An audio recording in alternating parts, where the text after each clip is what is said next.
thanks for stopping by again today. And today we're going to really get into the important stuff. As you've seen in my other videos, we're talking about giving it the gas, grip, alignment, and stance. So we've learned how to properly put our hands on the club. We've learned how to align the club head at a small spot in front of the ball along our intended target line.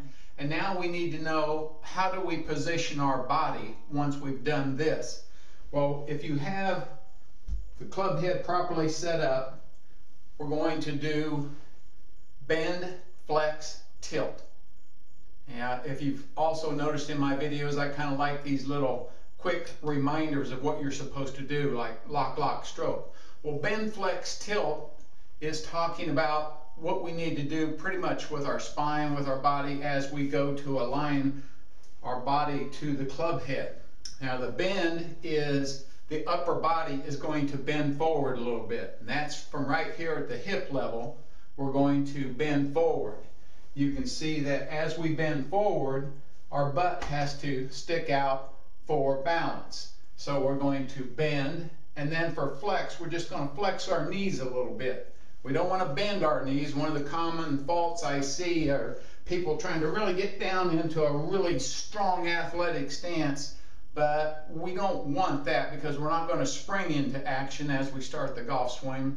We're going to turn into action. So what we need is just a nice, balanced, relaxed stance. So we're going to bend from the hips, just a little bit of knee flex, and then the tilt is the spine. Remember, I'm talking about creating angles and utilizing leverage to create club head speed. Well, we have to set up our spine so we can start that. A good way to feel that is to just tilt the spine. Hold the club against your breastbone, tilt the spine until the club is down the inside of your left leg for right-handers, and obviously different the other way around for the left-handers. Also for the bend, let's go back to that for a minute. If you put a club against the back of your head and against your rump, and you bend forward about 30 degrees, you can see that is how far we need to go. So we've got our bend, our flex, and then we get a little tilt. What we're looking also to do is keep our shoulders, our hips, and our feet pretty much in the same line, parallel to our target line. So when we go bend, flex, tilt, we're in a proper position to have our body ready to move along the golf swing. With that, on the next video, we're going to learn about where do we play the golf ball in relation to our stance. So we'll get into that a little bit later, but for right now, and you can see we're still inside today, even though it's a beautiful day outside, and that's because everything I've given you so far can be done before you even go to the golf course. Start to learn what the grip feels like so you know what when your hands are in the right position.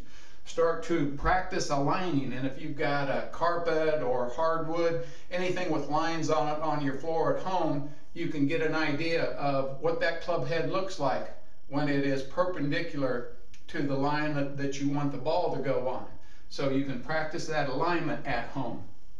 This bend, flex, tilt you can do at home. You know, just start to get the feel for that. Even do it in front of a mirror. Just stand there, bend, flex, tilt. See what your body looks like. See where your weight is. One thing I see also among beginners is when they go to tilt, they want to do this. The left hip goes sideways. Well, we don't want that. We just want to tilt the upper body. Once again, just take the club against the sternum, and just that little bit of tilt is all we need. Why do we do that? Well, think about this. It's very easy to put our right hand on the club when it's like this. But when we have the club down here, how do we get the right hand lower? Well, we could turn our right shoulder out. That makes this distance to the club a little bit shorter. So we end up with another common fault I see when people go to set up behind the ball. Their shoulders are open over here. Now, it's a funny thing, kind of because your arms are connected to your shoulders, that wherever your shoulders are aimed, that's the way that you're going to swing. That's why we see a lot of amateurs with a ball that starts left and then comes back, the proverbial slice or even just a fade. So we need to really practice bend, flex, tilt, keeping everything on this same plane of action, so that we'll have a better chance of having the ball go somewhere near where we need to. So once again, next time we're going to get into ball position, but for now, just remember, if you're going to miss them straight. Till next time, thanks for stopping by.